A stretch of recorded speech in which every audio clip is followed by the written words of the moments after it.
shovel and direct you directly to the ditch. Okay, so we will take you next, and then we will take, and because, Flores? No, Carol Kingsley's comes before Flores is Okay. actually, We you got a folks, bit early. you got a bit early. So I think we're gonna Get take to enjoy the you, conversation. we'll take you first for Carol Kingsley, and then I think we have a few minutes. I'm gonna be nice here, and we'll go back and talk about Prop B, because we didn't really get to Prop B. Yeah.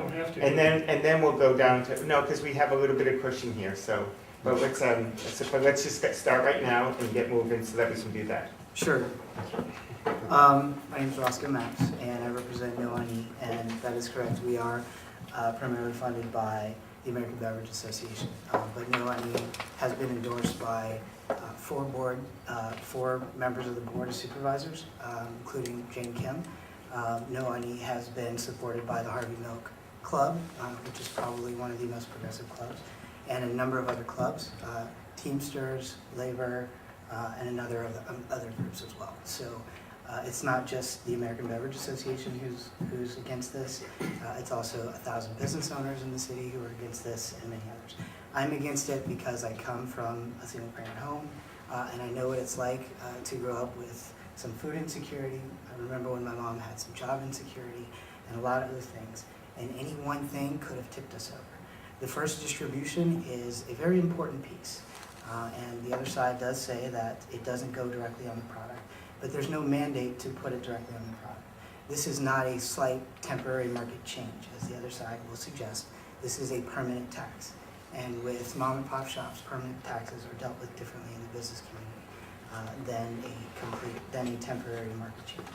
There's no mandate that this is directly going to go on the product, so it could spread on several groceries that aren't even on their list. And small mom and pop shops that are competing with larger conglomerates, they're going to try to recoup the funds in any way they possibly can. Some have even told us they're just going to raise prices and just blame it on the tax on everything, which I think is kind of crappy, but I've had a couple business owners tell me that. I think, and I'll go to questions after this, but I think there are other ways to deal with this problem. When you think about health, it's much more complex than just one simple tax. It has to do with genetics, it has to do with environment, it has a lot to do with finances. We are currently experiencing one of the greatest income inequality gaps in San Francisco, in the United States. San Francisco is leading the charge, with the wealthy are making 17 times more than the poor in this community. Over 70,000 are making less than 25,000. And when you think about healthy choices, if you ever try to become healthy or go on a diet, it costs more. So even if people did have the money to make healthier choices, those healthier choices wouldn't be in their communities because they're not there. The solution lies in boosting people's income. The solution lies in incentivizing businesses to provide healthier options.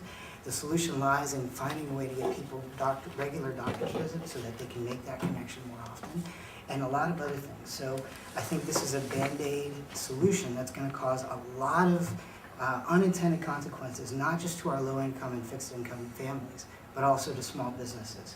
So at that, I will let you just ask me questions from there, and I'd love to address kind of the cigarette question.